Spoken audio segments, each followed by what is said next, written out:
Should be getting a notification. Done streaming. Boom. Hello, hello, hello. We on. We're live in the interwebs. Awesome. Hey, everybody, if we sound okay in the chat, give us a thumbs up. Bear and I today for an awesome in-house. Going to hit the record button. Here we go, guys.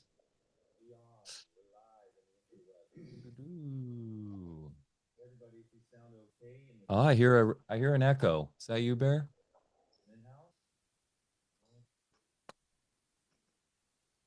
Forgot to announce this on Telegram. 1 second.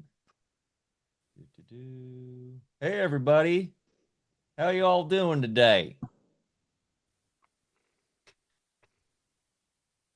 Do we both have our mics on, Mike? Mic check, check. You hear? Do I sound okay? Yeah, you're good. Am I okay? Yeah. Okay, here we go. And boom, we're back for another episode of Alfacast. I'm Mike Winter, and I'm here as always with the captain of the AV Enterprise, Dr. Bear Paul Lando, coming to you live and direct from the great state of Jefferson, where freedom reigns supreme here on the gorgeous Smith River.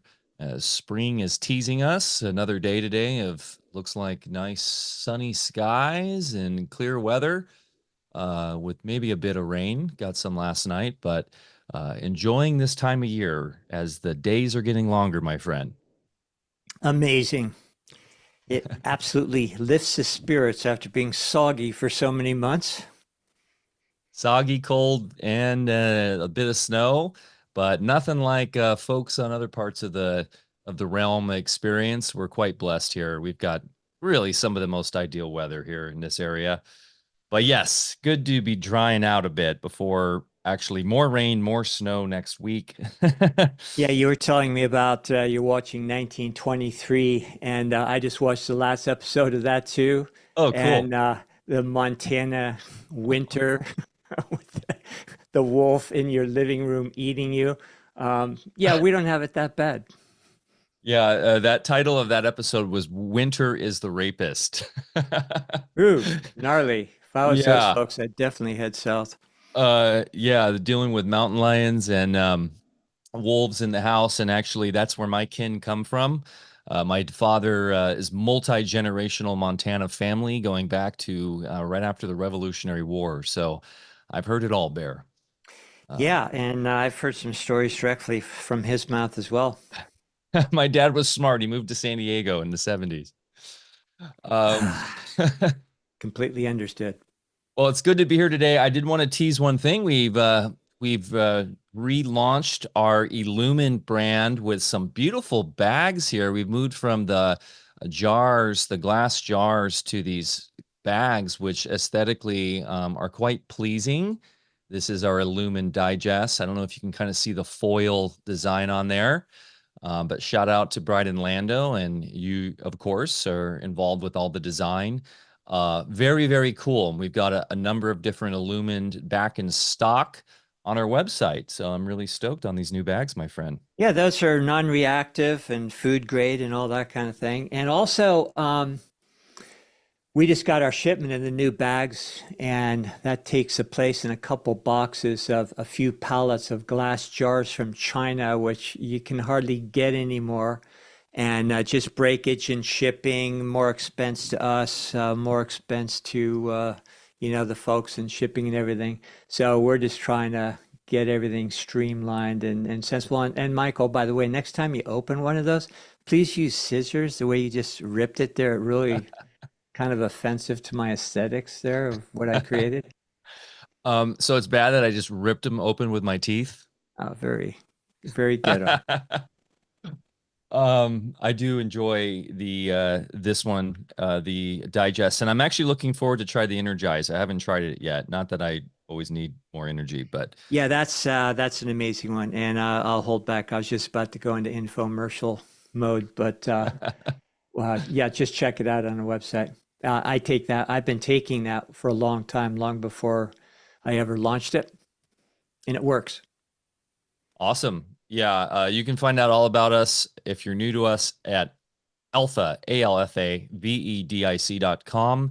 We are self-financed, self-funded through the products we sell. We've been at it for a while and take great pride in the products that we offer to our community.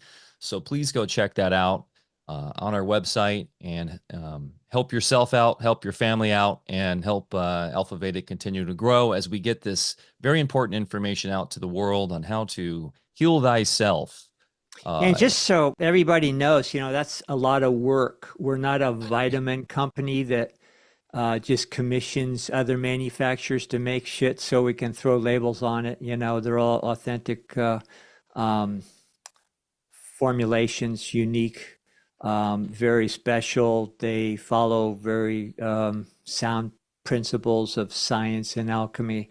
They are also handcrafted, and ingredients are impeccable. A lot of it we grow, and a lot of the stuff we grow, I don't know if there's any farmers out there, but when you're growing medicinal herbs, you really can't make money off it.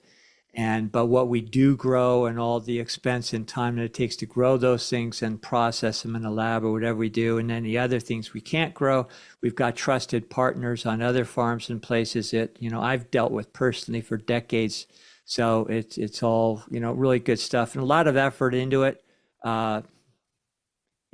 Between everything that we do, it's quite an operation. It's grown beyond mom and pop, and we've got some ideas on how we can expand but still maintain the mom and pop quality, and so that we'll be hands-on and nothing suffers qualitatively in the process. So, and like Michael says, it's how we fund ourselves. We aren't asking for donations or anything else. And in our membership, there's really a lot to offer back there. There's a lot of membership sites, not putting anybody down, but basically, it's for the privilege of supporting them. And, we really try to deliver a lot. We've got educational material in there. We've got interactive chats.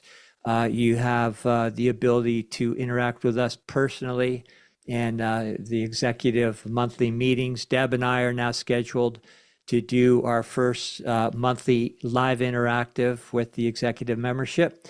That's going to be question and answer exclusively for off-grid living, farming, and gardening questions. And Deb and I also have a couple folks lined up already that we are going to do interviews with that will be, part of the whole Alfa Vedic platform. Also posted to our Off-Grid Elegance sister YouTube channel. So a lot of good stuff in the works, and we'll keep you posted.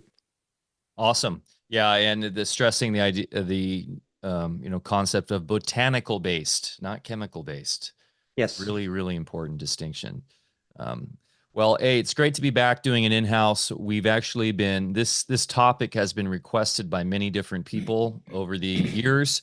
And so we felt that it was prime time to deliver some education around isopathics and go back into bioterrain and all that, our wheelhouse. So it's good to be diving back into the secret life of germs today. Secret life of germs. I do want to make that shirt, Germs Lives Matter still, even if it's just for me. We'll get Bryden on that. Yeah. Well, the mass hypnosis would suggest that world peace, albeit an idealistic concept, will remain elusive and unobtainable into the unforeseeable future. The truth is, peace is not out there, it's within all of us who seek it. Conventional medicine likens the human body to a military theater in which war must be waged against germs and disease. Collateral damage aside, any means must be employed to bring the enemy at bay. We don't understand why, but nature will inevitably turn against us. It's not a matter of if, but when. Well, war has its roots in ignorance and fear. So how can we realize peace out there when we wage war against our own biology? Fortunately, there is a different path in the field of healthcare, and it's called Bioterrain Medicine. This is a much discussed topic in past episodes of our Alfacast, but today our focus will be on the indigenous elementals that dwell within, whom without we would fail to physically thrive. We'll go deep into the many aspects and attributes of our silent partners while focusing on the use of isopathic preparations that should be the core of any enlightened medical practice. The correlation of world peace and aligning medicine with the wisdom of natural design is not at all a far-fetched extrapolation. When we replace fear with knowledge and come to peace with our own body, it will outpicture to the world at large as the only real inevitability all along.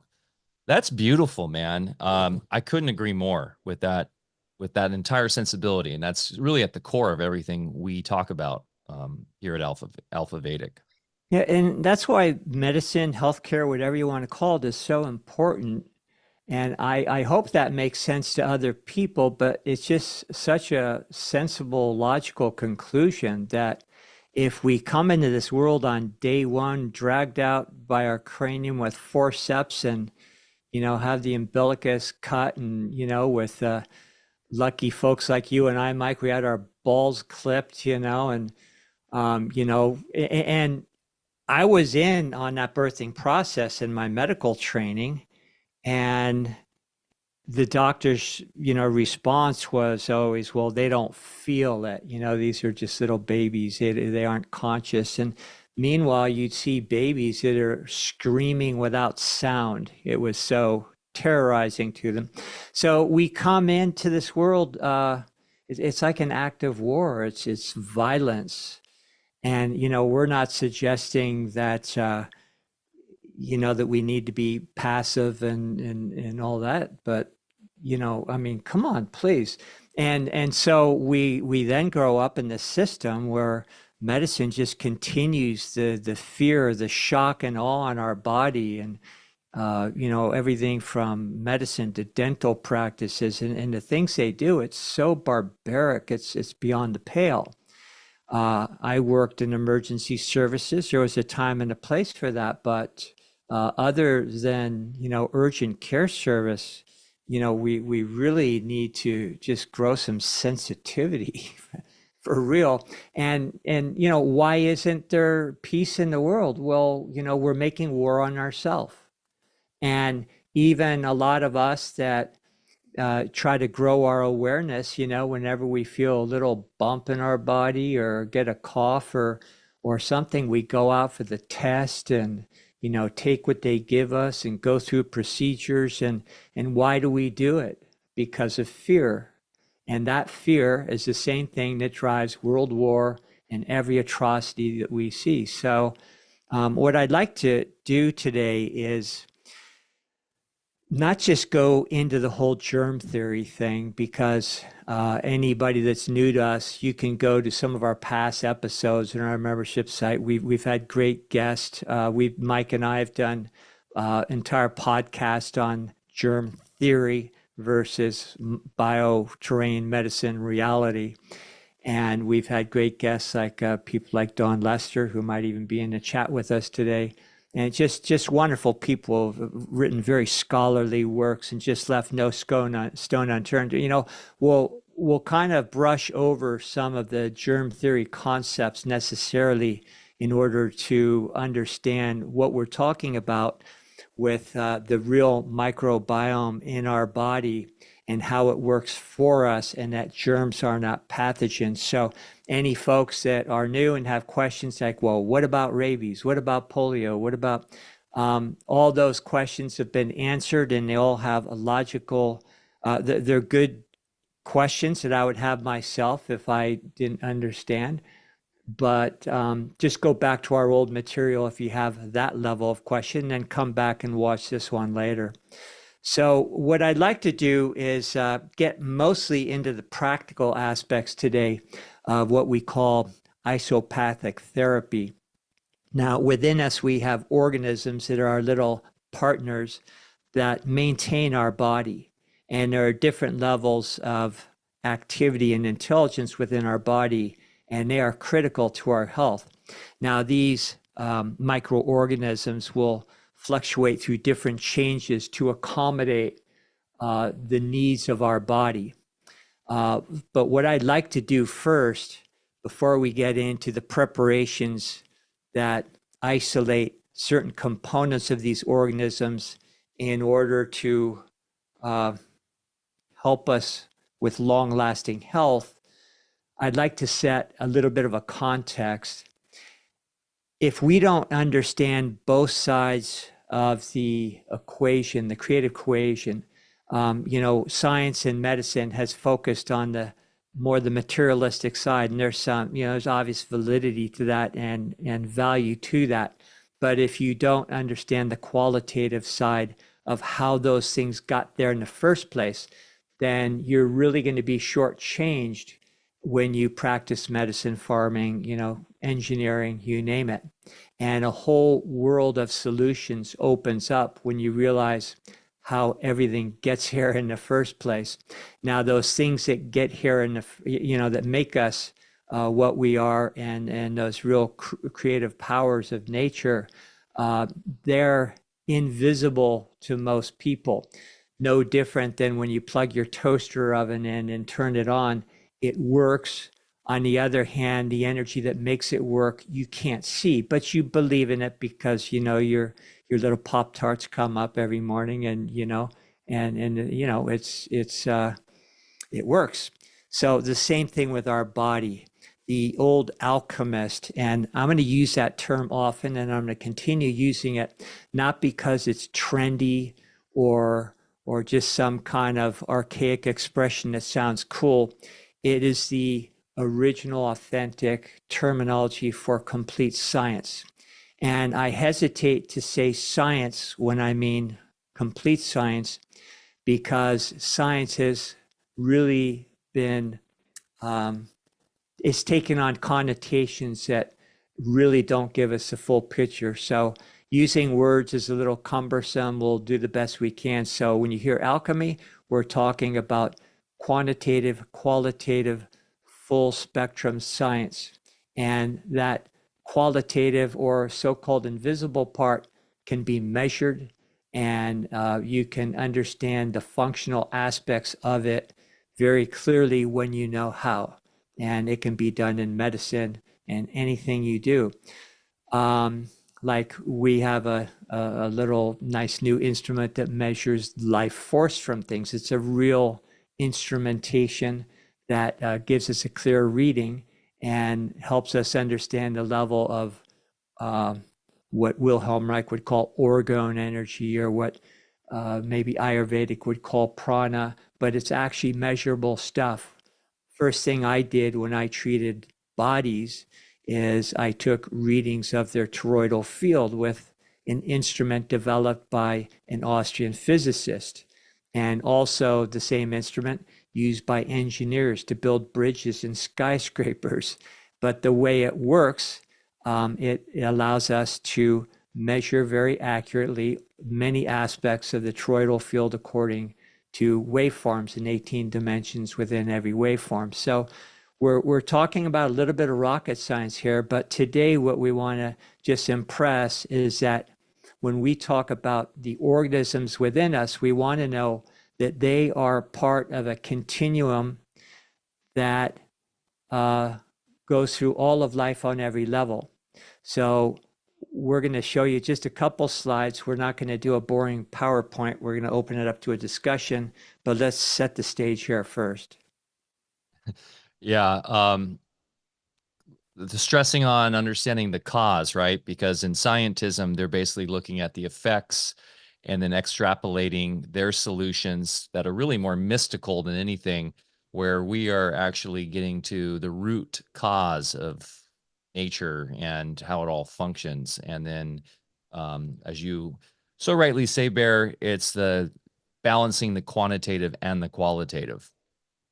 And when you understand that cause, then you understand yourself. Know thyself, you'll know the universe, all that kind of good stuff. And when you know yourself, you'll never be in fear again. And Yep. that's how you create world peace. Love it. So we want to go a bit into this presentation just to sort of kick it Yeah. off. And Okay. we'll just kind of buzz through it. Okay, great. Let me go ahead and do a share screen.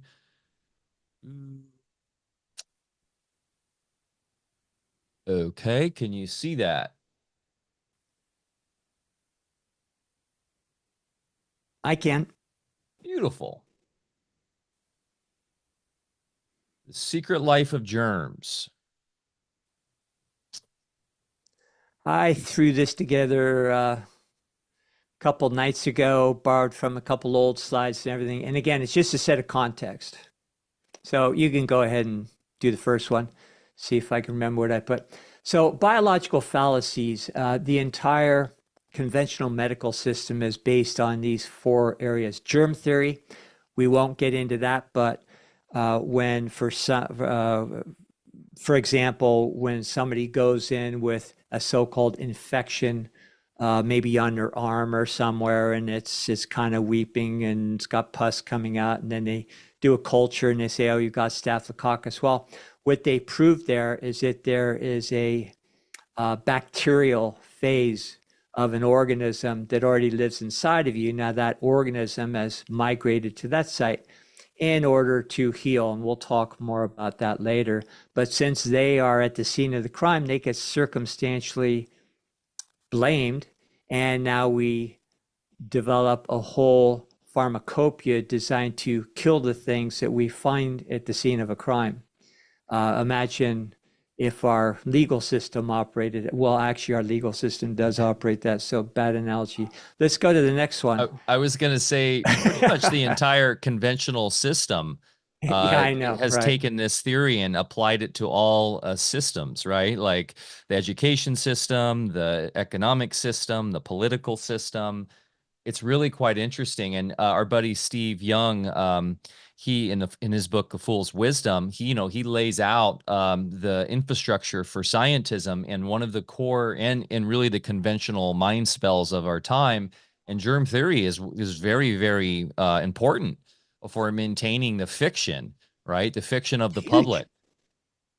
Look what happened a couple years ago. I mean, they successfully shut us down, and the recovery has still not happened. And now they're killing all the chickens Yeah, and then the cows. And I mean, all the animals that have been slaughtered in the yeah, name of this is, yeah, and we know what's going on there. yeah. So the cancer terrain, and I don't say cancer is a disease, I call it a terrain. It's a condition in your body. So abnormal growths are similarly conjectured to result from malignant cells that will spread in an infectious-like fashion. We could talk a lot about this. We're not going to get into it totally today, but we will mention it later as it relates to different kind of therapies. Metastasis is another fallacy, we'll just say, a mythology.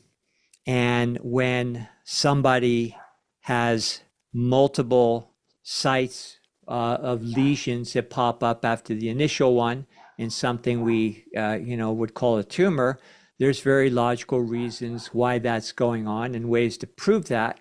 But again, it suggests that these rogue cells have taken off and they're having their way with us, and be afraid, be very afraid. Now, these rogue cells that do differentiate and look different, on histology slides, I understand all that.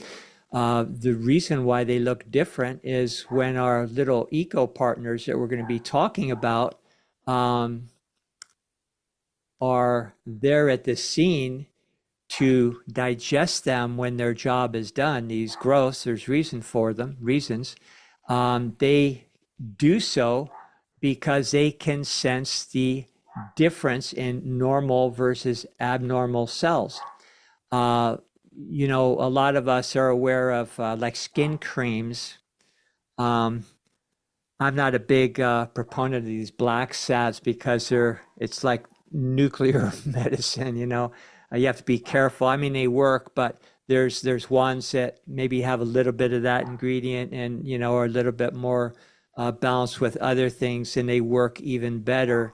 But the point I'm trying to make is when you put these herbal remedies on, these herbs also have the ability to go after abnormal tissue, digest it, and then leave the good stuff alone. And, then the body just fills in, where the growth was, or the little lesion on your skin, perhaps, with nice, new, fresh pink skin. Yep. So that's any comments on that, Mike? You want me to just buzz through it No, here? I think Okay. I do think it would be great to eventually do an Alfacast specifically on the big C word Yeah, because that'll get us yeah. censored forever. Probably send agents to my doorstep. By the way, I've had agents on my doorstep, folks. So I'm not just being totally facetious. For Yeah, for doing some of these things. Okay, so immune system therapy. Now it's tough. This gets into the words, and I use immune system, everything. Even with on our website, you'll see immunity in it because we're trapped in this spell, this language, where we just have to convey certain ideas. But an immune system really suggests again that the body is a battlefield, and you have the good guys fighting the bad guys. And you talk about. Uh, all these mechanisms within the body that are supposedly, fighting the bad guys, and they're there to heal us. They aren't a problem, and they aren't in this battlefield situation. So again, it's another misnomer. So we have to understand what the immune system really is, what antibodies really are. Antibodies provoke and stimulate stem cell production, the production of other enzymes and things, surfactants and things to cleanse the body as well as renew the body. So the immune system it should be called a renewal system. And when your renewal system is strong, and there are certain herbs and things that will help you strengthen that. The biggest thing that's going to help you strengthen your renewal system is to get your mind right and get rid of the fear. But there are other things, external things we can do, as well as the isopathic therapy that we're going to talk about. Now, epidemics, another one of those mythologies. There are reasons why groups of people get the same symptoms at the same time. It's not from germs jumping from nostril to nostril. There are bioweapons, and they've concocted some really interesting things, but those really have to be downloaded into your body in a way, and injection is the best way, and that's where we could maybe more than theorize what's being injected into us sometimes. There are certain things I do know. For instance, the original AIDS was created through a smallpox immunization, we'll call it, in villages in Africa, and it created what we have come to know as AIDS-like symptoms. When it was proven successful, and everybody died, then they brought it to the gay bathhouses in New York and convinced them that they were very vulnerable to hepatitis, and so they were injected for that with the same active ingredient that was in the smallpox immunization. And then it was brought to San Francisco, and you get your first outbreak, and then they blame an innocent bystander, which happened to be, we call it HIV. So now we have to get into the theory of virus and so forth. But then because that can't be isolated or proven, we have to find a secondary extrapolation to prove that there is a virus. So let's say when a certain antibody is present, and we also knew ahead of time that this antibody had nothing to do with a fictitious virus. At the same time, the antibody was there in other conditions other than just for folks that were supposedly contracting AIDS. So the antibody test is used to prove that there was this indeed epidemic. And then you bring in the AZT and all the little cocktails afterwards, and it's the 1-2 punch. And, the eugenicists have another good bioweapon. So other reasons for epidemics. Steiner talked about the first electric grid being responsible for the original Spanish flu. We have cell towers now, which make the first electrical grid look like a toy. We have pharmaceuticals, of course, and we have chemtrailing. So all of these things create symptoms. And then if there's a mass poisoning, which is what it is, then we call it an epidemic. And then the folks come in with the cure that does nothing of the sort. So Yes. let's go to the next. I just We've want to done all say this a lot. Yeah. our heart goes out to Arthur Furstenberg, who recently passed away, the author of The Invisible Rainbow, who did great research in alignment with what Steiner is talking about there. Really, Mm-hmm. Mm-hmm. really, really sad to hear that he passed away last week. So, yeah, a lot Yeah, a of, few notables are making the journey right now. yeah, they are. Mhm. But yeah, and also we have miasm too, right? Which plays in a bit Yeah, into. that's another whole level. That's one of those invisible energetics that you would understand with some of the things we're about to talk about, but then that can be created in large historical time periods with a large collective, and then that creates an imprint on the ethers, like a collective astral, we could say, and then that becomes generational. And we talk a lot about that in classical homeopathy. So, yeah, you can't catch something from somebody else. That's your takeaway here, folks. Yeah, and it's so easy to fall into that. And we've been so ingrained in that thinking that I mean, I even still with this awareness and knowledge will sometimes find myself slipping into that idea out in the garden too and stuff, like with the plants and this also can lead into ideas around parasites and all of that. And Hmm. it's like a continual mind spell that it always requires unlearning so much that we've been Yeah. we've And been one more comment, when you succumb to an energetic, we'll say, because you just happen to spend the afternoon with somebody who is sneezing and blowing their nose. Well, it's a very strong force field. And if your um, renewal system isn't strong enough and you're vulnerable on that emotional level, and if your belief system goes there again, yeah, you'll pick up that energy, which will then create the same physical symptoms. And but there's another part of that. You will go through those physical symptoms if your body needs to do some composting, for instance. And, we talk about that when you're just like the environment outside in the wintertime, all the leaves fall to the ground and everything composts, return to the soil, and it's digested, and then new life comes up. And that would be the reason why people get traditional maladies, we call colds and flus, and then there's an energetic component with that too. So there's a lot of reasons why all these things occur and why they seem to be contagious, from person to person. But if you know what's going on, you can do a lot of things so that you don't have to live through the symptoms. Yeah, I was talking about that a bit earlier in the week with some folks and on my Substack around measles, because of course measles is back in the news, and it's led to some controversy around some figures that are here to make America healthy again.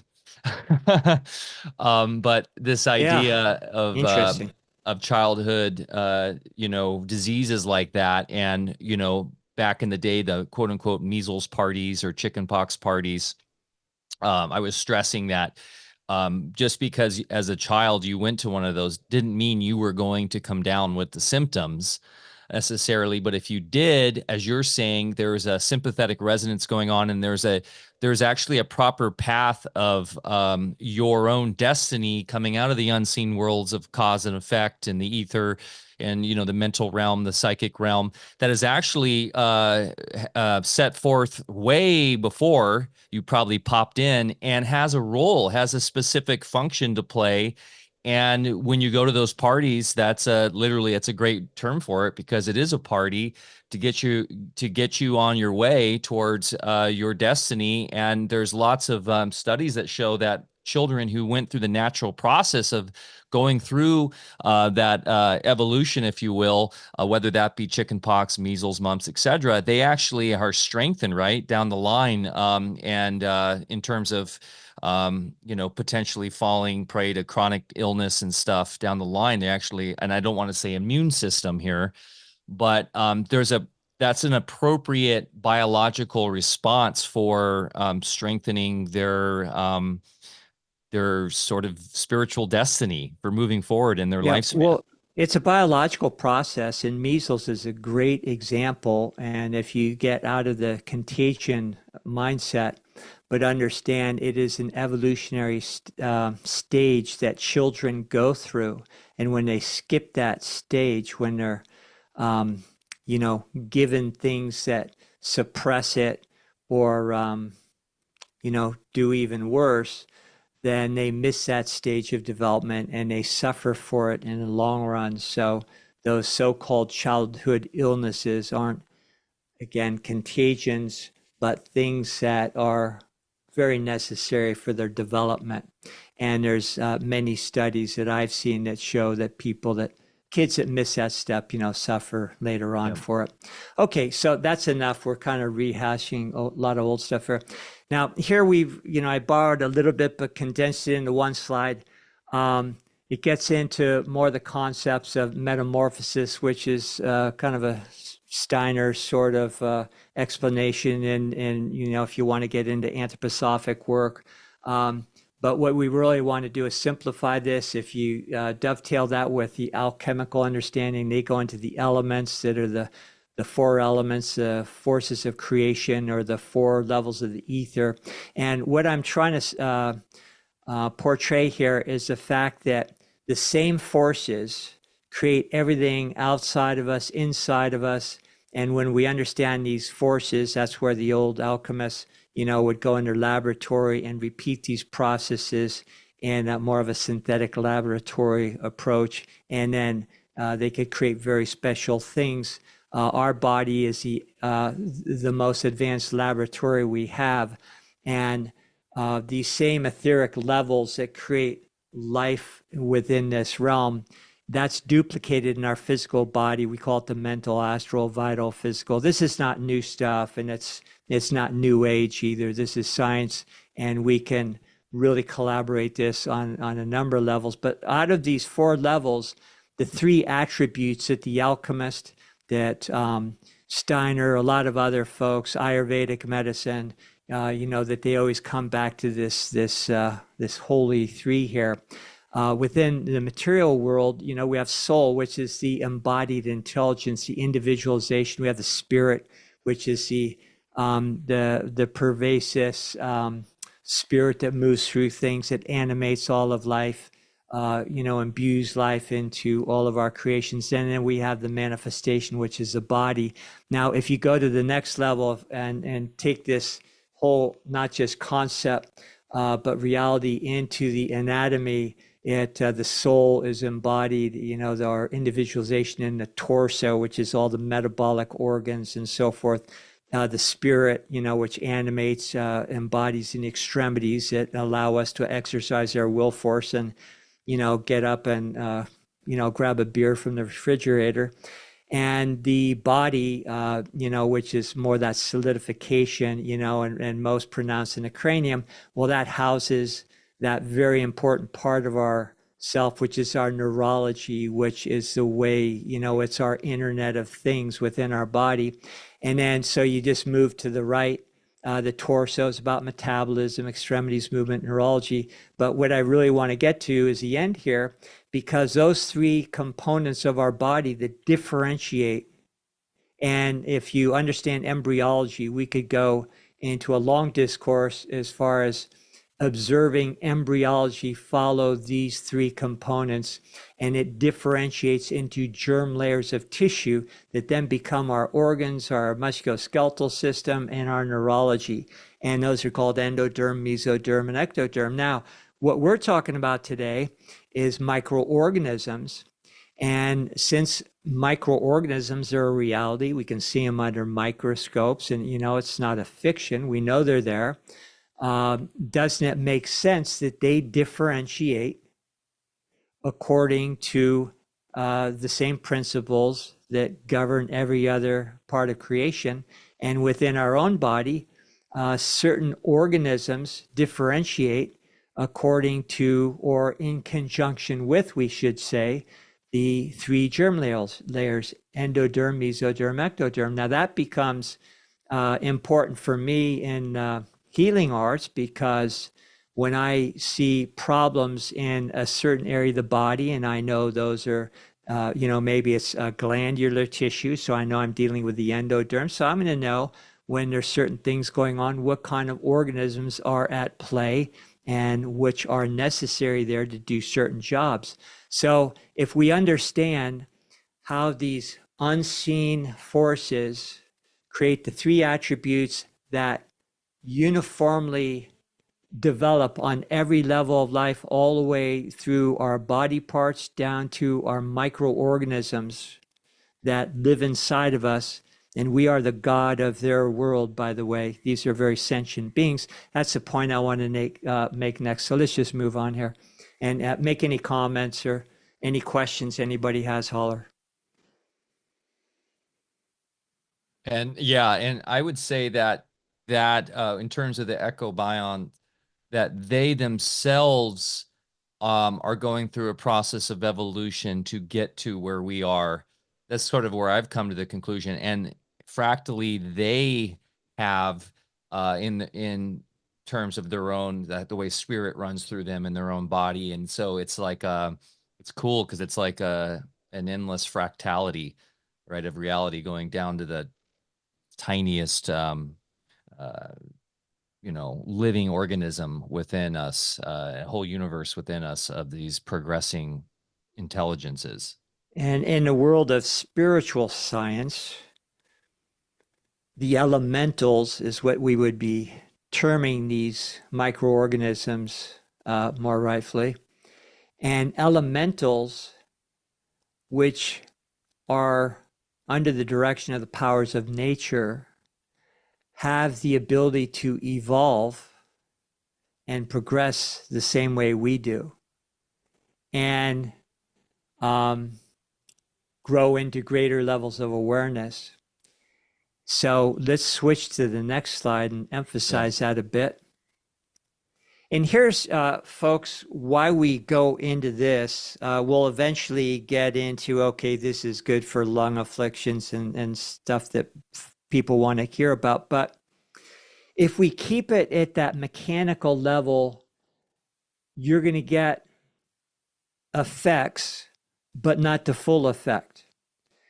When you understand how these remedies, will talk about who they are, why they work, and how they got there, now you're going to understand you're living with a very, or you're dealing with a living intelligence. And when you have a meeting of the minds, your awareness with theirs, that's where the real magic happens. And all I can say is, as a hands-on practitioner, if I just went in mechanistically and did a cranial adjustment or stuck a needle in a person or said, here, take this herb, again, you get effects. But when your hands have an awareness and you're feeling cranial movements, for instance, and you realize at that moment you are melding with the cerebral spine fluid that has the informational fields that are then conveying all of the data as it travels through the body, and what makes that body in the first place, and what's created all the idiosyncrasies through many embodiments. And then that information is what conveys to the astral plane. Mike and I talked about this a couple episodes ago. And now you're dealing with that intelligence on a whole different level of that etheric anatomy. And all I can say is the more you do it, the more sensitive you become yourself. There is a communication that happens that is so profound that you can't articulate it or understand it unless you do it.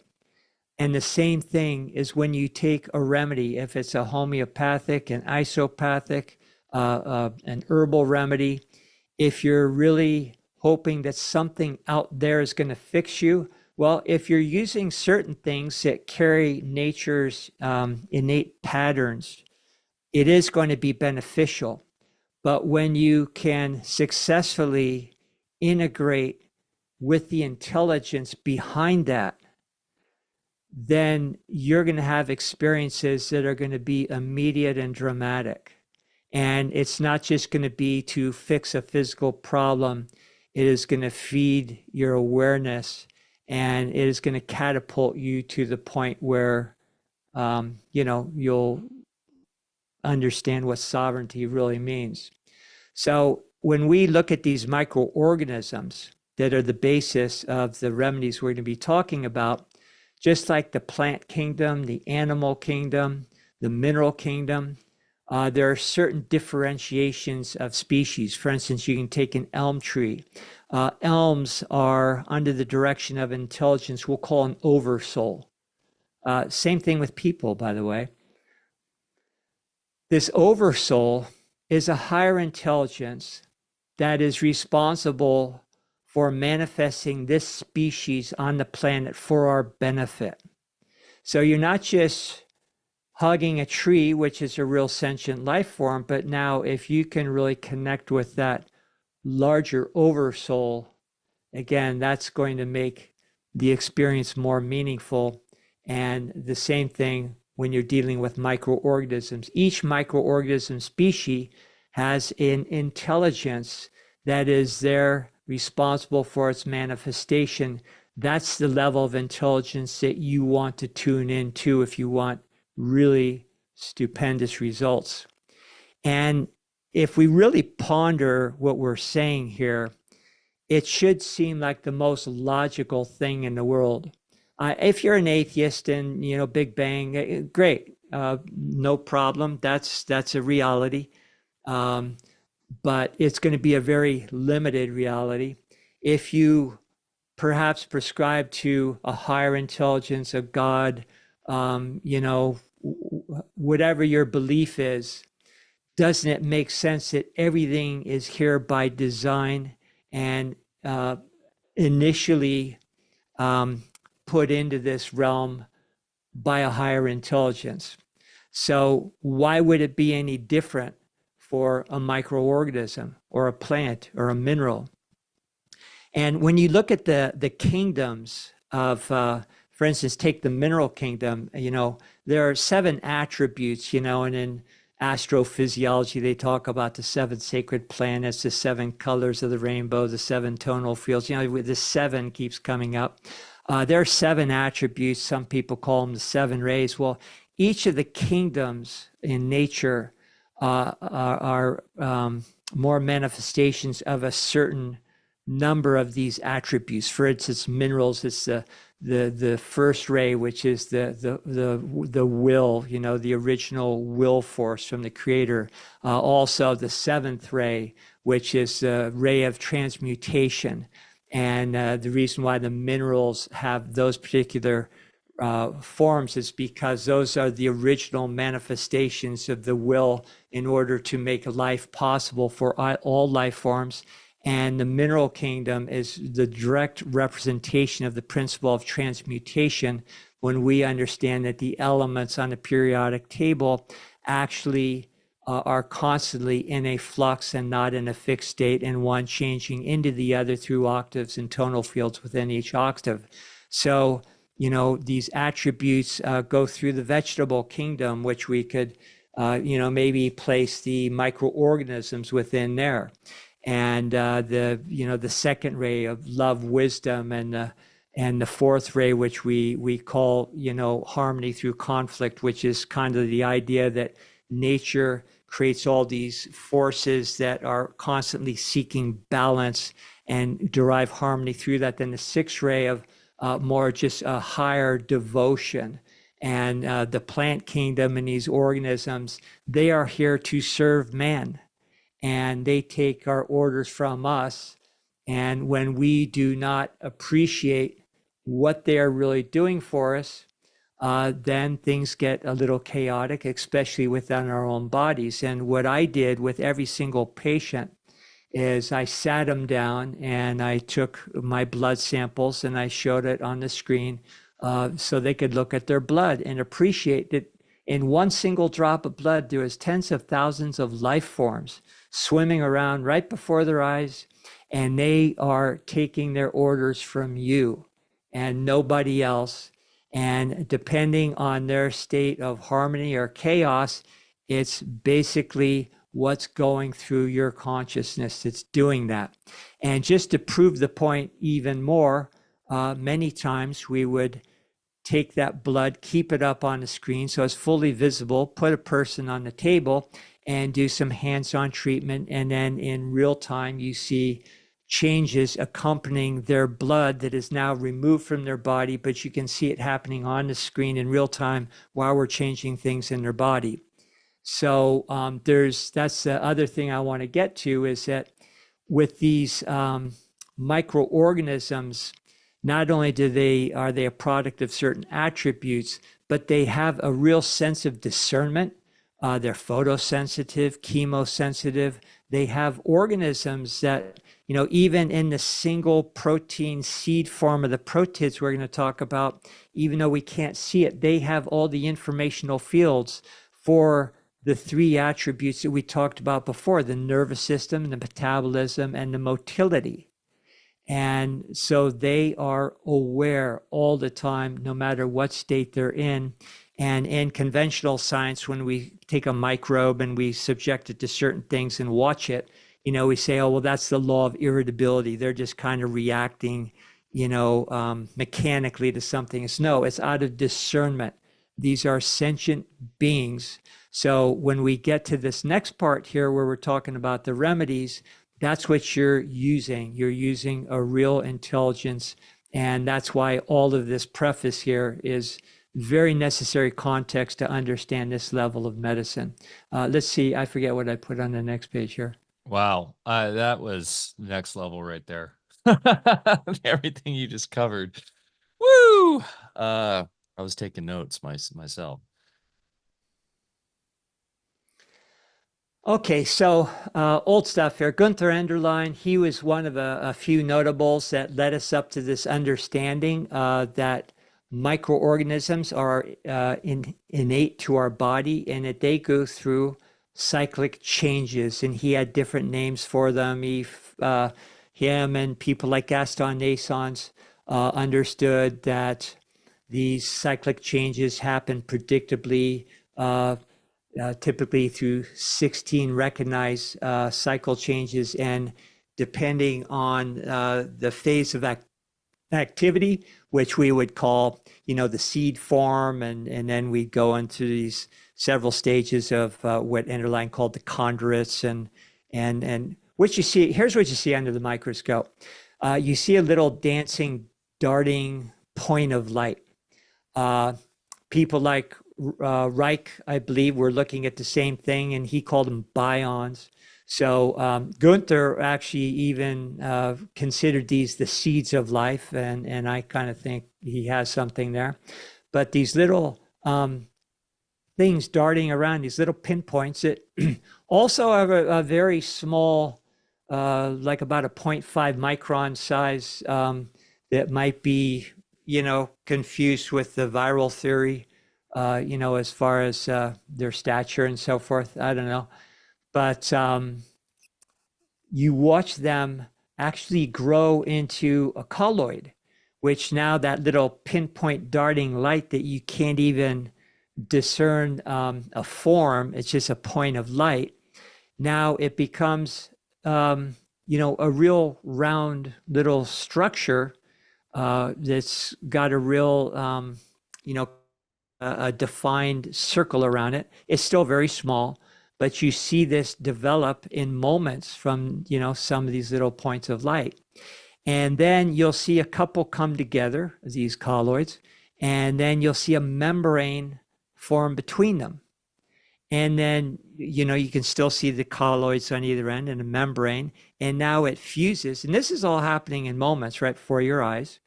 And now it becomes like a little squirmy, worm-like structure. We used to call those chondrites. And then depending on the state of the terrain, that could now go through several other stages and now look like what we would consider one of the three forms of bacterial. And beyond the bacterial phases, you see them actually growing branches and things and start looking like fungus. And they will do that depending on what's going on in the body. So if I'm looking at these under the microscope and I see a lot of fungal forms or bacterial forms or so forth, I can discern a lot about what's going on in that body. What I would do is I'd go a step further and I'd put developers on these. I'd take a control slide or two, and then I'd take a dozen other slides where I'd put solutions with the other microorganism seeds, and then I'd look at each one of those under the microscope. And if there's more activity in one versus the other, then I'd say, okay, I have a mucorracimosis terrain. That's going to tell me a lot about what's going on in that body and maybe what kind of isopathic remedy to use. What we're going to do today is, don't worry, you don't have to go out and buy a microscope and learn all this stuff because we're going to kind of reduce it down to a symptomatic thing, but then in a way where you'll also understand that, you drive many benefits and that you can't go wrong no matter what you take. So pleomorphism is just microorganisms transmutating into one form after the other because bacterial do certain things in the body that are beneficial if you need to digest a growth in the body or some old dead tissue or unhealthy tissue, or same with fungal forms or some types that will stimulate other renewal systems in the body. They all have a job to do. So we better move on here, Mike. What Gaston Nason's termed aerobiosis, sort of, Yeah, right? I think something like that. Yeah, they go from bacterial to the rod form to all the way up through mycelial forms. We talked about we've talked about this a lot, pleomorphism, but one thing this is in Gunther Enderlein's fascinating, but this idea of the chondritin, these points of light that form these primitive protein groups. Interesting that those are all pre-existing within us. They're not being sort of created at will, right? We come with that set in a way. A seed, for instance, a maple tree, or let's say an apple tree, as preset to create all the apple blossoms. In that same way, it's essentially like we come with a set amount of those, or we generate those as needed. Do we even understand how these are created or where they come from? Well, where does all the stuff in an oak tree come when you plant an acorn? It's not in the acorn. The acorn is a portal. It's an akashic for the records, the informational fields that will then channel all of the creative mechanisms according to the blueprint in that akashic and make a full-grown oak tree. And what we're suggesting here in the human body is when you are conceived, at that moment, there is something we call a seed atom, a single etheric seed, which is the akashic for you in your entire journey through embodiments. And then that seed, embryologically, in moments and through days, creates an entire solar system within your body, or that becomes your body. Last week when we were talking to our guest, I kind of riffed off at the beginning, talking a little bit about this. I think it was kind of lost, but that's what I was talking about. So, the first thing that develops is first, and again, this is, you can see in conventional medical studies, you have energetic patterns that then become fluids through the water medium.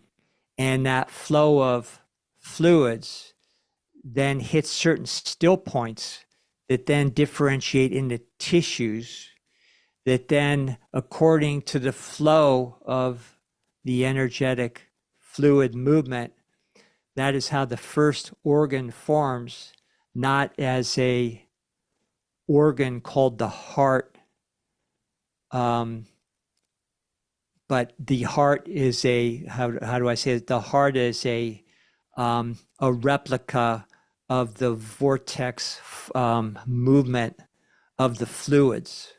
Yep. That's how organs form.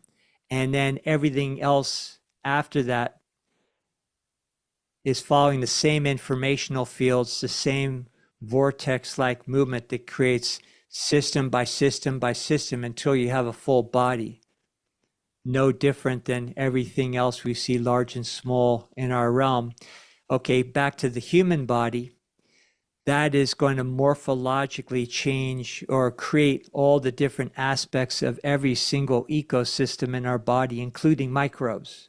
Yeah. So the microbes are carrying the same informational fields for you that differentiates your body in the first place. I don't know if I'm saying that right, but just get the gist of it. No, I love it. That's essentially where I was trying to go. Okay. And Percival explains it exactly the same way, that the elementals come into us. They are running on programs of nature, and then he calls it the light of intelligence coming from the noetic. Same idea, coming through the astral portal, that light, which is that divine creative conduit of the creator's intelligence, then instructs them how to build and what to build within us, whether that be the microorganisms or the organs or whatnot. And it's alchemy at its finest. Yeah.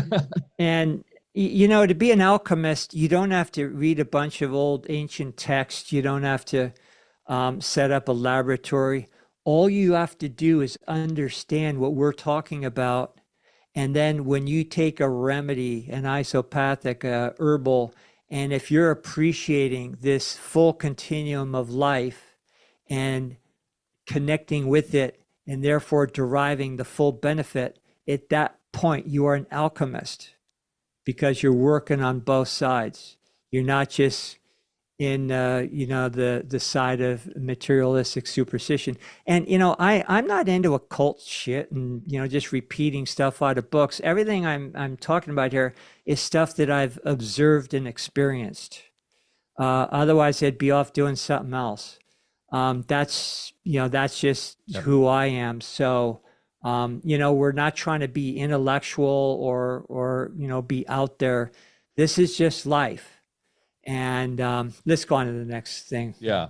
Yeah. And I think, one of the big takeaways from today for me is, and this is something we've been trying to stress more and more to our community, is this idea that it's really comes down to you knowing, once you know how it works, playing with that within yourself as your own laboratory, and so that you can know thyself better, so that you can better self-diagnose and not have to go to some external source or doctor or whatever, to have some sort of solution given to you based on some symptomology, but to have the internal knowing of really understanding how all of this works, so that you can sense.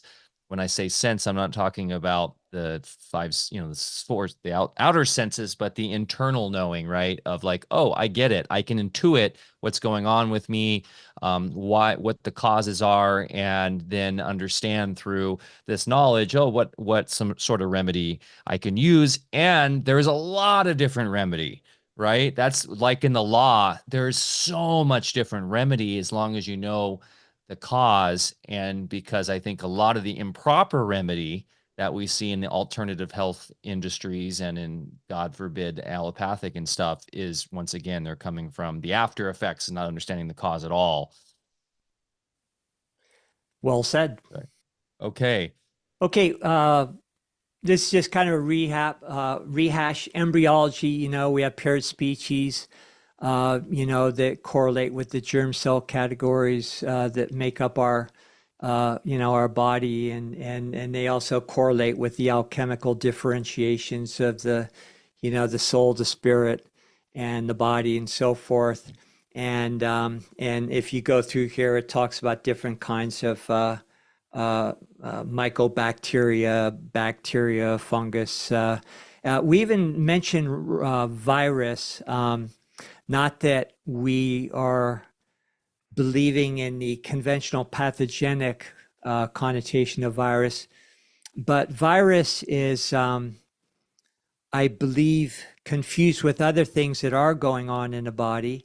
And since conventional histology tends to put stains on things and fixate things, they aren't seeing things as they are alive in the body. So one of the things that would fit the bill as far as the size of a possible virus and actually tell cells what to do are cell debris.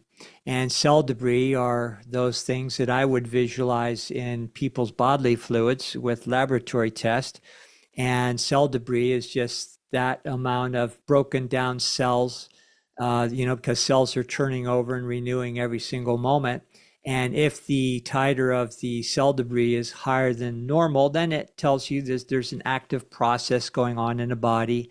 And when that happens above a certain level, then those fragments from the cells that, could be ribosomes and or just other fragments of the cell itself, they are going to circulate and give orders and stimulate other parts of the body to do things that need to be done in order to cleanse the body, to renew the body, to stimulate certain antibodies to be produced in greater abundance, and also to give messaging to microorganisms. So, you have all these processes, and those particular processes that we would associate maybe with a level of microbiology we would loosely call viral activity, has to do with the neurology, whereas the musculoskeletal system has certain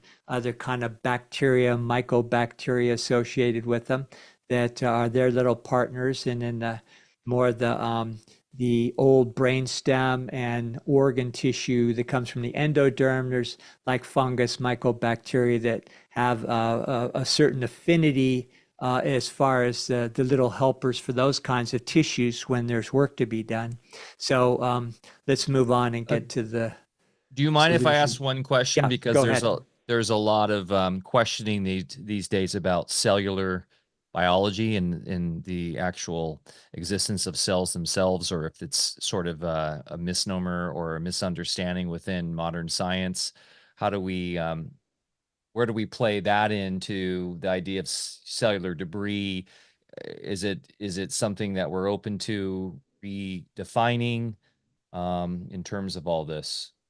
Well, go back to embryology. Before a heart, the actual first organ differentiates, that is a product of things that came to earlier still points. The flow of fluids then creates the first organs, which are the corpuscles, or what you're talking about, the cells. So each cell is an embodiment of a vortex movement that then embodies the patterns of that overall informational field that comes in a vortex. And the vortex, of course, has different levels and different tonal fields within every level. So there's a lot of very unique information that's portrayed through that. So if you have the first little organs that, again, when I talk about a still point, you can actually see these embryologically forming. These are conventional medical studies. And then from there, you start to see the inner lumen of a vessel forming. And then from there, the first kind of primitive heart, as they would say, and so forth. So each one of those blood cells is an organ, and no different than a fully mature heart. They're all the same, big and small. I don't really believe there's a cell membrane the way I was taught, reading Guyton's physiology in medical school, because it's all based on all these incongruent extrapolations and Yeah. theories Yeah. about, sodium pumps and, and they keep contradicting each other, and then you find it doesn't work. So then you do another. So, it's all just a bunch of theory, which is fine. That's fun to sit around and think up of stuff like that. But it's not the way it works. It's really, a still point of movement and fluids, and it's kind of a gel structure, I believe. And then things move in and out, information as well as what we would consider nutrition into those cells in a much different way. Yeah. That's sort of where I was hoping we would get to. And once again, it comes down to alchemy and understanding the elements and transmutation. If It's like, anybody really wanted to get deep into one of the conventional medical studies, you'll learn more through embryology than any other thing. and yeah, that makes me think of even German new medicine and all sorts of different Yeah. extrapolations of that. Yeah. And that was Um, my favorite subject. I didn't even know all this back then, but it's my favorite subject in medical school. I loved embryology. I just Interesting. kind of took to it. Um, okay, moving on. Yeah, please. And Okay, by the so now way, we're going to get into the Bear active. Adam Bigelson did a great presentation that's similar to this at Anarchapulco this year, which was really cool. That this kind of information, it's very few people really understand it, but to have someone like Adam out there, talking to a bunch of anarchists or some anarchists, sure there was some status there. But yeah, it's really cool to see all this knowledge coming out to the world right now. Yes, it is. And of course, I don't want to put words in anyone's mouth, but they teach the holographic blood. And when we've had them on as guests on our program here, we talked about that. And I gave my little idea of, why we're seeing holograms appear in the blood that were representative of active processes going on in the body. And what I theorized, they seem to be pretty much in agreement with. And then that gets back to the whole understanding of resonance, which is what makes all of these forces take shape and work the way they work in the first place. So I'm going to get some notes up here myself. Hang on. Well, let's just go with this here. Okay. We have two classifications of isopathic remedies. With all that we've just said, just keep all of that in mind. But now we're going to get a little bit more this for that.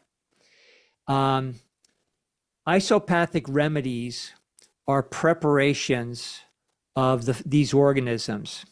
And on the next slide, you don't have to go there yet. There's what we call the bacterial remedies. These are what we're looking at here called the fungal remedies. And these remedies are the classic German isopathics that first came out of Pleomorphism and San Pharma and so forth. Another great company that we're affiliated with is Symbiopathic. Mm-hmm. But they're all, making available these remedies that are preparations from these organisms. And these organisms are in their seed form and they're homeopathically attenuated. That means they go through a dilution process, usually like 6x, which is kind of a lower valence homeopathic. But even though they're diluted, they still have the seed elements of each of these organisms. So it's not a true homeopathic where it's diluted and there's nothing there except for the energetic imprint. So So again, kind of like a cell salt, how the tissue salts have still a bit of the materium in it. precisely. Yeah, and there's a differentiation right here between we're talking a little bit more of like a sort of bioterrain isopathic versus you in homeopathy they talk about isopathics as well as and even to the point of like using I was actually looking at Lisa Stribick's The Trailblazers Insight into Homeopathy, and she talks about isopathic remedies That could literally be using like poly contraceptives. Like so, taking contraceptives for people who have had energetic imprints of contraceptives, or this idea of chlorum aqua from chlorine exposure. So what we're differentiating here is more of a traditional uh, bioterrain modality versus straight homeopathy. Exactly. And within homeopathy, there's a lot of different classifications of remedies, miasmic, classical remedies. You have your no-sodes, and each one of them have Oh their yeah, place. I think some of Sarcodes. the classical in naturopathic college, that was half of my specialization, which was classical homeopathics. And those guys are like real purist, zealot kind of, anyway, a different kind of temperament that didn't jive with me. But I got a good education as far as, what Hahnemann was talking about in classical homeopathy. And Lisa Stribic that we had on, she's done a great job just as far as making homeopathy understandable for the average person. Did I pronounce her name right? Yeah, Okay. Um, but homeopathy, there's a lot to it, and a lot of why it works, I don't believe works because of why they think it works, but that's a different story. Okay, yeah, so if you want to get into the regulation, we're talking about microorganisms that have regulatory effects. So let's just get a basic concept. Um, let's say that you have Aspergillus niger, this first one here. It has a very close affinity with the lymphatics in the respiratory system. So if somebody were, needing to improve their lymphatic drainage, which includes liver and all sorts of guys that are part of the lymphatic system, or the respiratory system, it's a great remedy to take. And if somebody were, for instance, wanting to take a youngster and go through an immunization program, we can, talk about how isopathics can be very safely used in order to just build up the body with these microorganisms that may have been lacking in mom, and because of everything that's going on the planet today, and just to assure that they have a full functioning ecosystem. And don't confuse these with microorganisms like probiotics and things, which, all sorts of species in there doing good things for us, but these are a little bit more specific. So let's just say that somebody has an affliction that's diagnosed as a lung condition of some type. And let's just say this lung condition, they diagnose a certain microbe that they say, oh, that's the problem. Well, that microbe, again, is a pleomorphic differentiation of an organism that has migrated there at the beginning of the issue and is actually trying to do something good for the body. So if that body is lacking in the resources to allow that organism to do its job so it can just go away and be downregulated, into a form that's not so active, then that organism in that higher stage of development that's trying to do a job, but in this hanging kind of conflict, can become problematic because they're trying to do things and can't get the job done. And so in that case, an isopathic remedy, when you take it, you're taking the seed form, and that seed form, and if you're looking at somebody's blood and you're taking isopathics, you can actually see these seed forms downregulate. In other words, regress the higher valence forms, which could look like a bacteria, could look like a fungus. It'll actually regress those down to a less active form, and symptoms improve. but they improved not because you went in there and nuked everybody. They improved because you worked with them with normal Bioterrain elements. So not only downregulated to get a symptomatic relief, but then you have the seed forms then in greater abundance for down the road for when you need that organism to become active again. So the key term we want to say is regulation. And in the case of an active, what would be considered an infection, let's just say, let's take another example. You cut yourself on some coral swimming and you have a staph infection. So you can take antibiotics. It'll work and calm the symptoms sometimes, sometimes not. But what the antibiotics did is they just killed all of the bacterial forms that were at the scene that differentiated from an organism in you that happened to be called penicillin notatum. And then looking at it under a microscope, you see it progress to a bacterial form that is recognized in conventional medicine called Staphylococcus. So if you were to take penicillin notatum for that foot infection from coral, then that would downregulate the bacterial form recognized as Staphylococcus into a less aggressive form so that you don't have a persistent Staphylococcus so-called infection. If the bioterrain is perfect, then all that's going to happen on its own.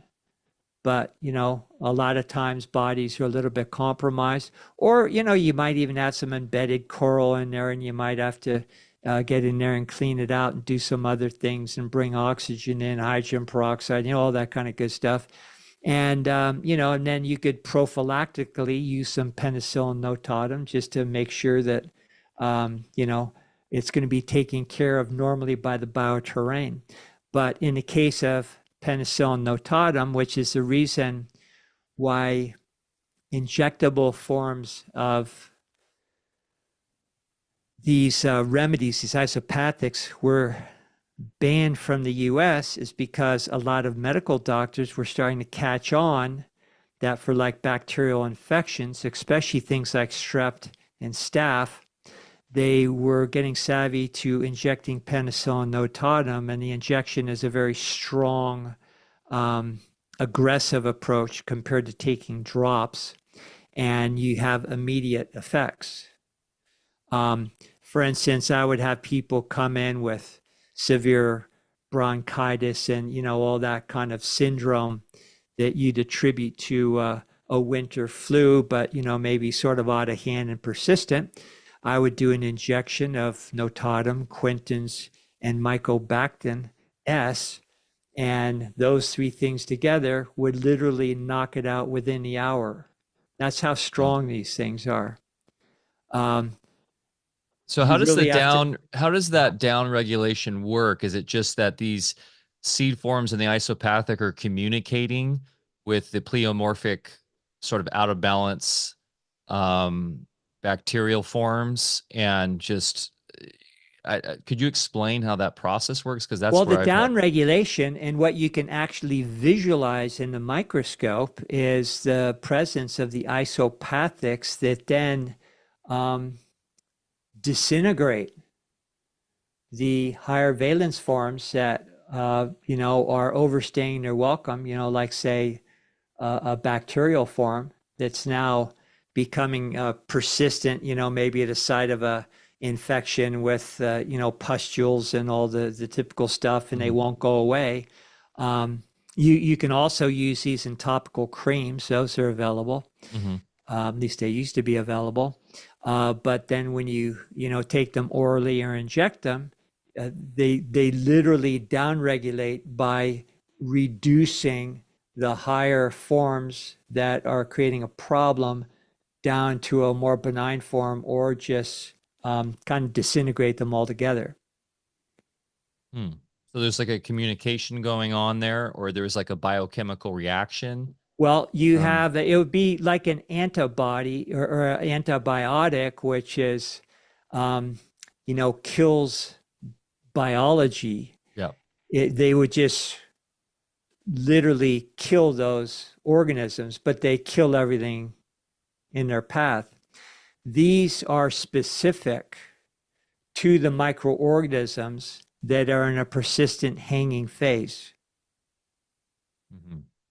But again, those seeds of life, which are the germ levels of each of these microorganism families, these, when they're plentiful in the body, then that is going to make for a very healthy bioterrain so that you're less likely to get in a hanging conflict, and also to have all the seed forms to differentiate when there is a job to do, like gobble up some tissue that is now ready to go away. Maybe the second phase of a tumor growth, which requires organisms there at the initial initiation, and when it enters the second healing component of the phase, then they're there to digest it. And this happens all the time in our bodies without us even knowing it. Where there's a growth, goes through a predictable phase. I mean, that happens over and over and over again. And it's because you're doing a job. That's another whole lecture series here as far as what they're doing. But if those organisms aren't available because of the overuse of antibiotics, and therefore, maybe not the proper amount of the seed forms that you need lying in wait to do a job and to differentiate into the scavengers that are going to digest the growth, then you can have an unabated growth. That's one of the big reasons why we have, just out of control growths that seem to be more epidemic these days. Got it. Yeah. Fascinating. So if you go down there, we'll just talk about each one of them very quickly. Mucorracemiosis, another one of those little critters, has an affinity for the cardiovascular system. So if somebody, for instance, had a blood viscosity issue, they're worried about blood clots, and there's a lot of that going around, or just folks that feel like they're in a certain risk area and they're taking aspirin every day. Well, the mucor is actually going to biologically improve the cardiovascular system. And one of the things it does is it adjusts the viscosity and normalizes it.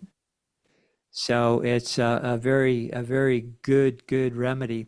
The top two, in fact, Aspergillus and mucor, I believe, and others do as well, that these were the most primitive, and I think Underline said it too, the most primitive organisms that have evolved with the human system.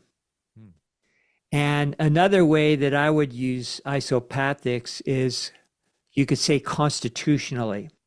If you look at a person that's sort of more of a slight build, kind of like a Veda dosha type in Ayurvedic, Aspergillus is very often good for that particular constitution.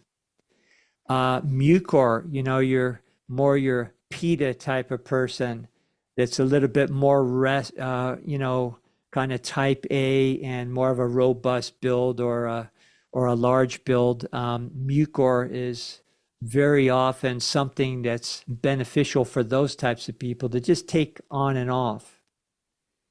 And think about these just like you think about a garden.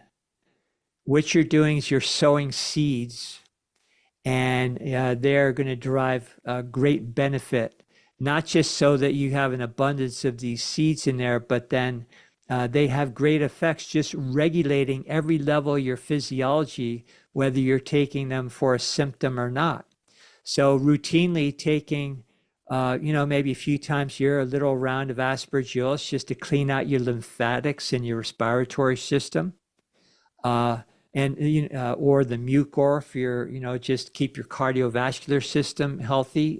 They have regulatory effects for physiology, not just for down-regulating ones that are in a higher valence at the scene of an issue. Does that make sense? Yeah. Okay. Penicillin notatum is a great remedy. And, if somebody is dealing with what they would think of as classic bacterial phase issues, strep throats and things like that, it's a great remedy. It's also good just during normal times, is it provokes a lot of latent issues out in the open. So often when I was managing a case, I would now I tended to do more injectables just to get more immediate results. But you don't want to do that if you don't know what you're doing. You won't be able to get a hold of them anyway. But the notatum then would bring everything out in the open, and it's just a good place. If you're just taking the mild drops at home, and you just want to, kind of clean out all the corners and get these populations in a balance of sorts, or reveal any hidden issues. And then, whenever you take, for instance, notatum, then it's a good idea to just follow up maybe for a couple weeks afterwards, taking some aspergillus and mucor to just flush out all the metabolites or waste products that the notatum is bringing out in the open. Wow. So By the kind of way, like doing a cleanse in a way. So you could get some symptoms from doing this. not with the drops. Okay. If you're fooling around with the suppositories, they're a lot stronger, but especially the injectables, yeah, you're going to get symptoms, and you have to know what you're doing. Not bad symptoms, but why get symptoms at all? If you do the drops that are the most mild form and really all you need, and you just go through several rounds, a few bottles each, and, periodically cycle these, it's great. The penicillin frequentins is what we would consider, they downregulate cellular debris, or in traditional Gunther Enderlein language, the viral terrain. Yeah. And again, we're not talking about virus in the, conventional sense. I was thinking, So, Bear, would this be something good to put if someone's got shingles? They say that's like a virus from chickenpox, but it's sort of regulating those sort of later down the life cycle symptoms people kind of get out of nowhere. well, like shingles, for instance, there's a lot of discomfort. It's definitely a terrain imbalance, but the notatum can actually be have good anti-inflammatory effects as well.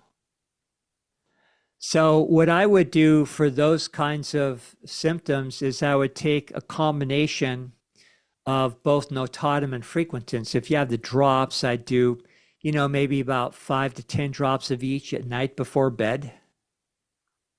And maybe, go through a couple bottles of that, which might be a week or two. And then I'd follow up with aspergillus and mucor both to flush out both the circulatory and the lymphatic system, just to flush all the junk out.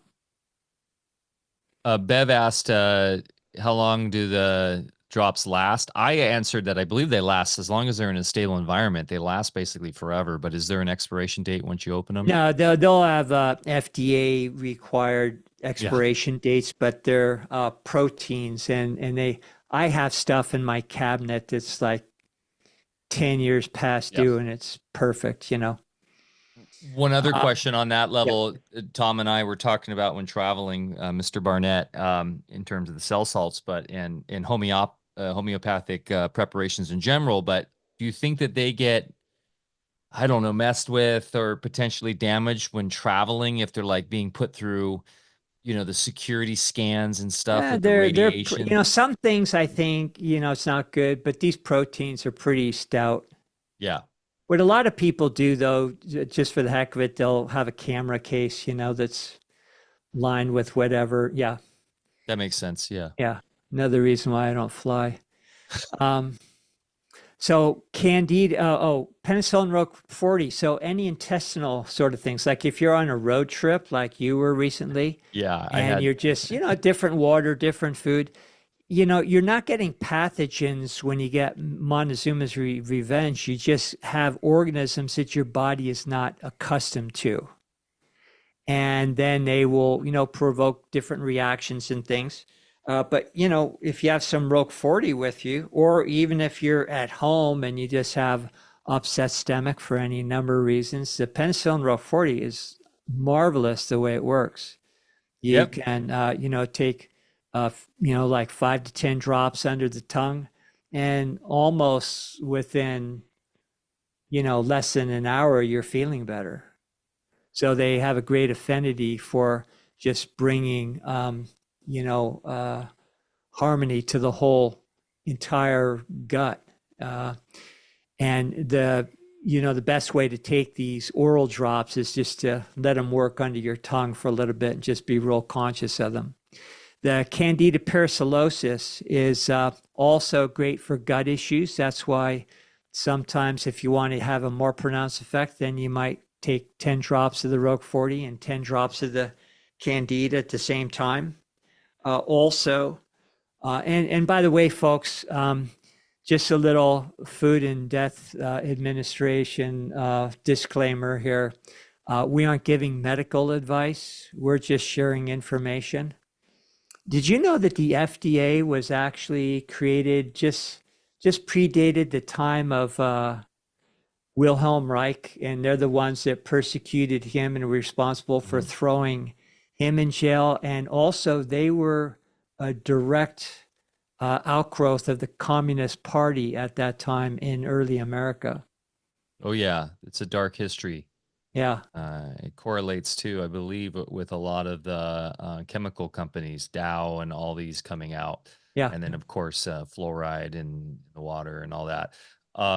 Yeah, I will say, just from personal experience, the penicillin Roque 40, I've used now multiple occasions in Mexico, and to great effect with immediate relief.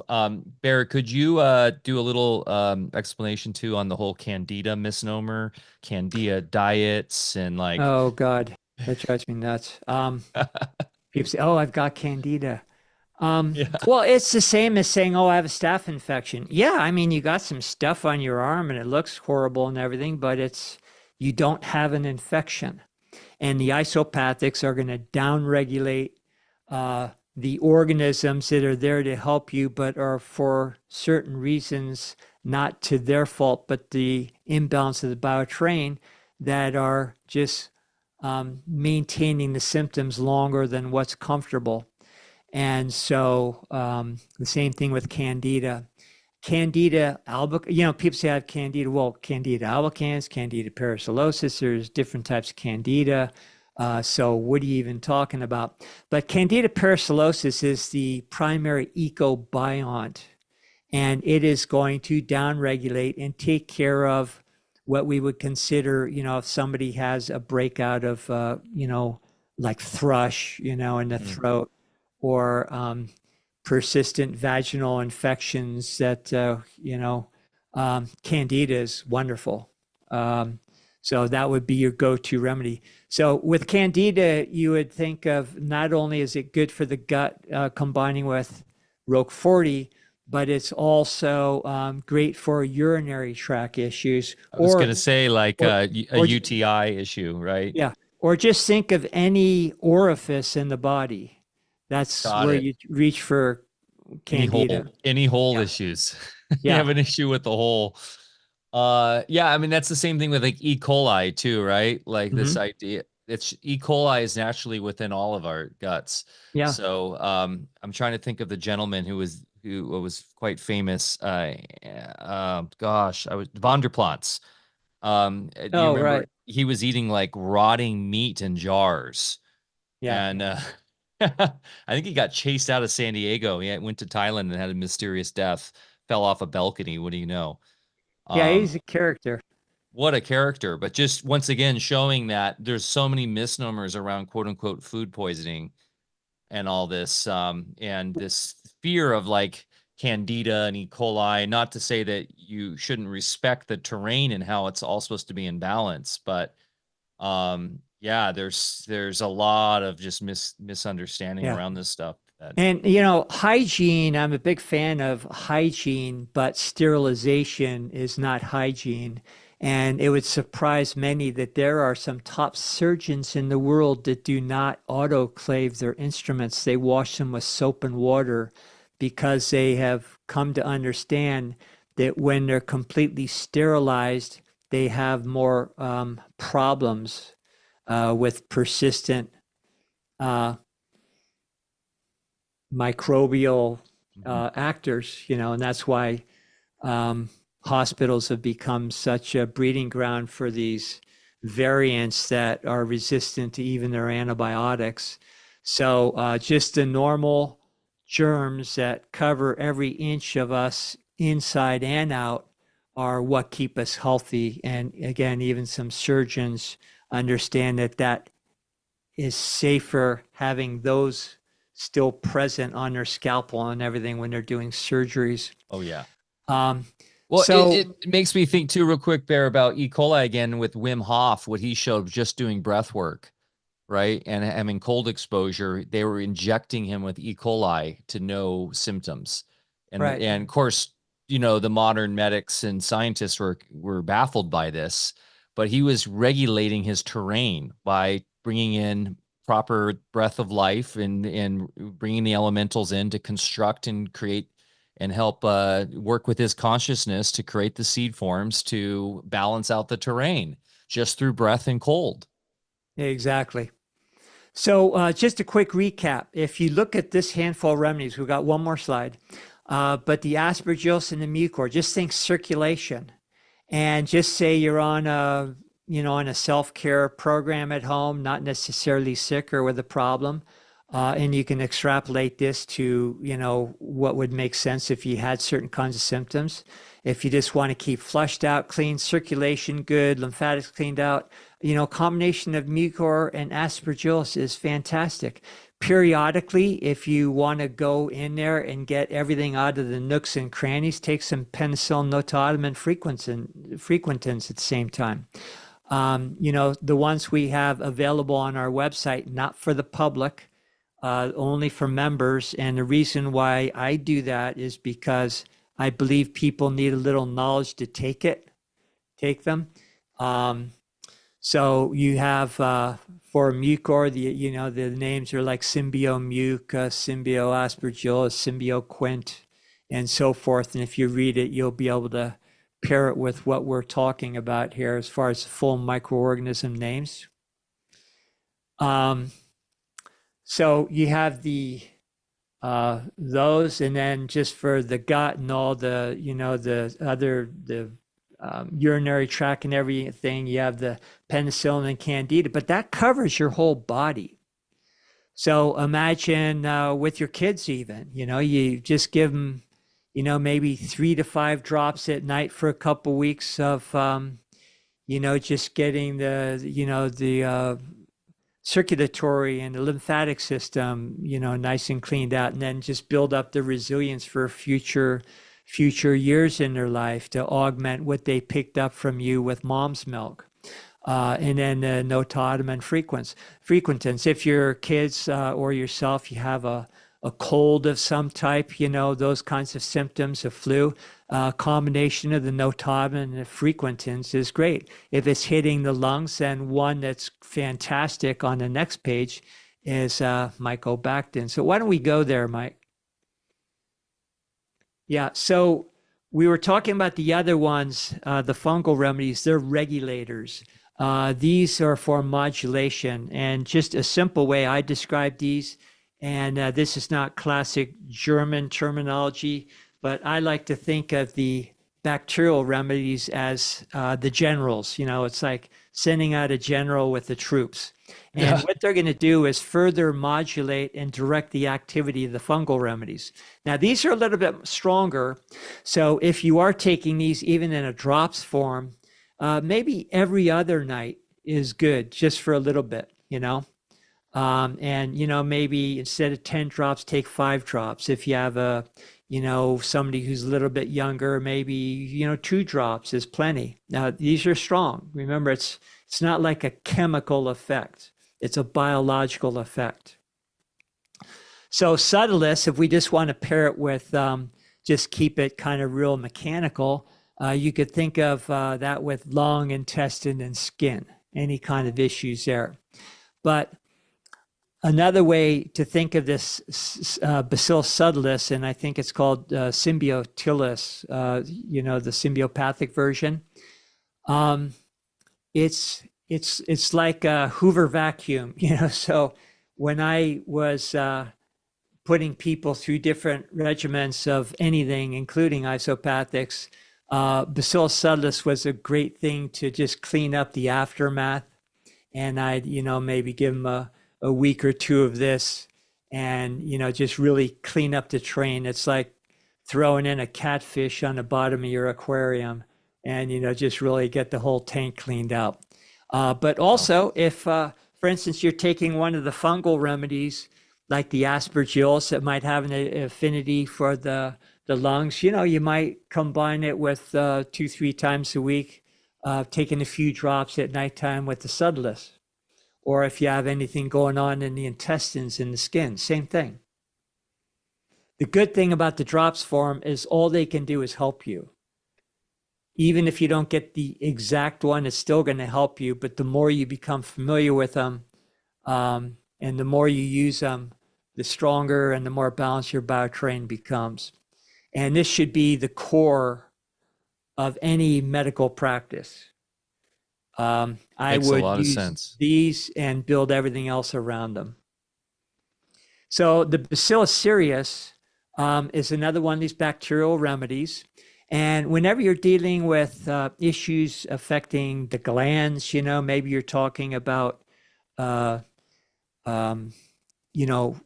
female cycles, your ovarian cycles and so forth, or people that think that their thyroid is, not operating appropriately. Cereus is a really good one to regulate issues that are affecting glands. But you also see there's a lot of overlap with these, again, it would be good for respiratory conditions too. If you wanted to peg anything on cereus, it's great when you're wanting to affect the liver beneficially. So if I was taking people and, really trying to cleanse them and really target, taking the burden away from the liver and giving that some help, cereus is a great one. But the thing is with all these, you get a twofer. So even though you might be taking it to target, to benefit liver function, then you can also, get good effects to the other areas of the body that it's also going to support. Firmus is another one that would be maybe if you wanted more of a direct glandular effect, if you have glandular issues or you just want to support your glands, again, it could be ovarian, it could be testicular in men, it doesn't matter. Firmus would be the one that's going to be more directly beneficial to the glands of the body, in addition to cereus. But if I was more just interested in that, I would kind of reach for the firmus first. Got it. And then the last one, Mycobacterium. Amazing for the lungs. If somebody's got an upper respiratory, we'll call it an infection, simply amazing as far as really helping you get through it, but clean out the reason why your lungs had to clean out in the first place. And remember, if you have upper respiratory infection, it's not an infection, it's the body using the lungs to get rid of crap. And so this is going to, and when you have a lung affliction, you do get a clean out just from that, by coughing up crap, and it's the body's normal mechanisms. But when you throw in these remedies, it's going to really not only help your body do the job more thoroughly, but it's going to take care of the reasons that got you there and lessen the likelihood that you're going to have those symptoms as much in the future, if at all. So cool. Can I show something to help people visualize this a little better in terms of the pleomorphic cycle here? Can you see that? I just snapped a picture of this bear from the Gaston Nason's book. And so what we're talking about here is sort of in terms of the cycle coming from that original endobion or somatid or microzyma to the spore, double spore, and then we're talking about the bacterial form here, right? Versus later, way down the line, you've got the mycelial form and the forms that are in the earlier isopathics we were talking about that were more, Yeah. yeah. And you So, see all this stuff. It's not conjecture. yeah. Well, yeah, and as we explain here, he saw this with his microscope, his somatoscope, in the same way that like Royal Rife saw it as well, but he mistook it, I believe, for like viruses or something. Um, No, what do you think? He I was think kind of seeing people different. misinterpret his work Got more it. than anything. That makes sense.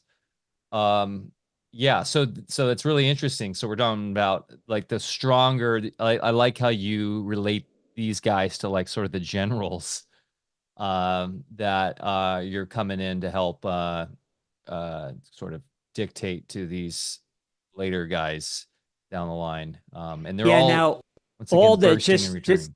just to clarify, each of these ones that we talked about, um, they all go, whether it's a bacterial remedy or a fungal remedy, they all go through these same stages. Yes. So it's not just a bacterial, you're not just downloading, like say with Bacillus subtilis, you're not just downloading a bacterial form, it's still a seed form, but it's derived from the fragments or the protein fragments, the preparation from a bacterial species, but it still has all the same attributes as far as, the cycles that it goes through and everything. Just the Got it. preparations have different effects. Yeah. And, you can get way into the weeds as a practitioner and really use these quite artfully. And, but again, when you're using the drops at home, you're not going to get into trouble because it's very mild. And no matter what you do, it's going to be programming good information into your body that's going to be good in the long term. Awesome. Well, So that's good for the slides. That took a little longer going through those than I anticipated. But if you want to get rid of that thing, any more questions anybody has? I mean, we have a number of questions, but I don't know. That's sort of we're coming up on 2 hours, and it could be some of these aren't a little off topic, but I think this is for me just a powerful reminder of using the proper of having the proper like we open this up, right? Having the proper understanding of how nature works in relationship to consciousness, and then how we can work with it as the highest um uh, well, we are in terms of the kingdoms, right? The highest kingdom of intelligence to then assist ourselves in our path towards evolving our own consciousness. Like somebody asks us, for instance, one of the questions bears like, why is there pain with disease? And I think that's a multi-leveled answer, right? And part of that is the lessons that we are to learn from the causal factor of why we're going through those symptoms in the first place. Pain serves a lot of function and importance, and why we have pain here. Well, pain is abnormal and it's a buildup of pressure. If you have some of these organisms that are at a site and they're scavenging something and the terrain will not just allow the full cycle to happen, then you have a buildup of gases and toxins and metabolic waste products, and that creates pressure and pain Yep. and so forth. So it starts affecting nerves and, it's not fun, but it's not natural design. That's just through our own ignorance. It's not a fault. We're not bad. It's just we don't know how to, we don't know anything else. And our mindset is that those kinds of maladies are inevitable. Well, and but my point is if we didn't have pain and we were just Oh, going then, through with complete ignorance, you would die. So yeah, yeah. So it pain helps us. exists when we're way off balance, basically. Exactly. Yeah, yeah. Yeah. Yeah, that's part of the natural design in terms of why we have pain. But what you're saying is that if we're have the terrain properly managed and we understand how this works and we're doing the work to and it's not like it's work, actually, it's quite effortless when we're in natural order and balance, even though it's and this has, I think, a lot to do with the karmic repercussions of how we open this up with not being in peace ourselves, but we have an externalized reality that is not in peace because of ignorance, and so that sort of cascades to having a lot more impact on our health. So it is interesting. It's like a chicken and the egg issue, but not really, because when we understand that really it's the egg inside us that will affect the chicken in the long run, then that's the solution to everything, is doing the inner work first and foremost, and spreading this knowledge to others, to family members, to friends, and use it like you got your lovely little furry friend there, right? We implement this with our pets as well. Oh, yeah.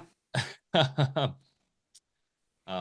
Yeah, dog so gets fulvic minerals and cell salts and C60 every day. And the most powerful thing we can do is keep our attention at the top of our head where that beam of light comes from the higher electronic body. And this is not new agey at all. And if that then anchors into the heart, that keeps the patterns that are pure patterns that animate us every single time, or even give us the notion to, grow that kind of awareness in the first place. I mean, we couldn't have a thought in our head or be able to get up out of our seats if that energy wasn't coming in all the time. So the more we can successfully, and this is, you learn in martial arts, all sorts of things. This is true mastery when you have that embryological breathing, they call it, where you're coupling breath with an awareness of that source just right above you that is always connected more physically than your arms connected to your shoulder. And with every breath, feel that come into your heart. You'll feel not only an expansion of your heart and also within your forehead, within that inner vision, but also you'll grow an awareness and heal that perception of separation between yourself and your true self. And then that will automatically dissipate all the inauthentic programmings that cause the pain and everything. And over time, if you have your awareness there, and they even tell us in the certain teachings, if you could, for a 24-hour period, do that continuously without losing the connection, you'd be done. Literally you in would, one day. in terms of moving on. Yep. Just get off the wheel. And Aren't there stories of yogis and masters who, in a cave, people went in and their clothes were there left, and completely, yeah, like they had just disappeared. yeah, and not just in the Far East traditions, but other Yeah, Native American traditions. Every yeah. culture has experienced that.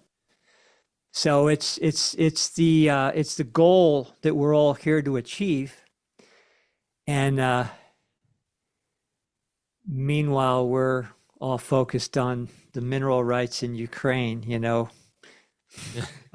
So Well, I do find it, oh man, it's a great way to close out, because we talked about world peace, right? Realizing the inner peace, and you made a point that, hey, we're not talking about just sitting back and letting things happen, right? And being sort of this like walked all over. No, it's the path of the warrior. And the warrior, as you're saying here, the martial artist, is one of complete mastery. And when you're in have complete mastery, you're not then getting lost in the external conflicts because you know how to handle them if they come at you, right? And um, Yeah. yeah, And the more you grow your awareness, then that clarity is going to allow you to be a more effective conduit for the greater energies to come in and through you ground into the earth that will are quickly reaching critical mass now, which will further dissipate all the dark energy that's creating all this stuff in the first place. yeah, And so, it's really incumbent upon each of us to just clean up our own backyard and also realize it's a process. And as far as the bigger picture and everything, I know what I've got to do personally, and I still keep my powder dry, so to speak. yeah, exactly. Because you've got to be strong on all levels and uh, yeah, not let people have their way with you, but you can do that, be in the world and not of it at the same time. So Yeah, you don't have to be a passive pussy, but you can also, be very spiritually connected while you're taking care of business. And the yeah. martial artists of old are the perfect embodiment of that. I concur. And something that I always stress to my young boys is, I'm trying to get them back into martial arts as we speak. Actually, Mateo's put forth a renewed interest in getting into. He wants to do striking though, so he wants to That's good for do. boys, though. I'll talk to you about that. Yeah. Yeah. Versus jujitsu, he wants to. He's not so much into rolling. He wants to strike and kick and hit. I think So Taekwondo is a great one for kids. yeah, And they. from Taekwondo, you get them, you traverse into Hapkido, which is Taekwondo with a little bit of grappling, Mhm. and then from there, maybe get a little Kempo and they start smoothing out their angular movements. And from there, you get more into the Kung Fu, and the Kung Fu, then you're introduced to the three inner arts. Mhm. And yeah, so that's the path I took. And I went through all those things to finally conglomerate, into a final practice for myself. Yeah, it's beautiful.